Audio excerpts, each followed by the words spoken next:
আসসালামু আলাইকুম ভাইয়া। এই যে দেখো গাড়ি চিট করে শোয়া ফেলছে ফ্লোরের মধ্যে। এ পর্যন্ত গাড়িটা এই সাইডটা না হইলো মিনিমাম 6 থেকে 7 বার খুলছি। তো ইঞ্জিনের যে মোবিলটা লিক করে এই যে এখানে, এটাকে বলে ক্রেন শপ। এই যে এটা ক্রেন শপ শেপ, এটা হলো ক্রেন শপ প্রিমিয়াম।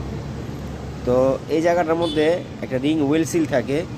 এই যে সিলটা থাকে এই জায়গায়, এখানে সিলটা লাগাইলাম এ পর্যন্ত না এলো অনেকবার। তো বিষয়টা হচ্ছে ইঞ্জিনের যে হাউজিং আছে, এই যে বডি হাউজিং, এই যে এই জায়গাটা খাইয়ে গেছে, এই জায়গাটা একবারে দুর্বল।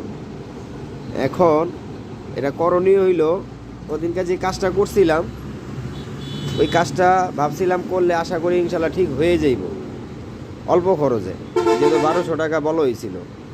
তবে এখন এটার যে অবস্থা দেখতেছি, এটার সমস্যাটাই হচ্ছে ইঞ্জিনের ভিতরে। হ্যাঁ, ইঞ্জিন খুইলে এই জায়গায় কাজ করানো লাগবে।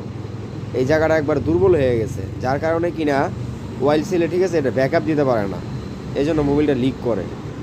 তারপরও দেখি ভাই চেষ্টা করতেছি আসলে কি করা যায়, কারণ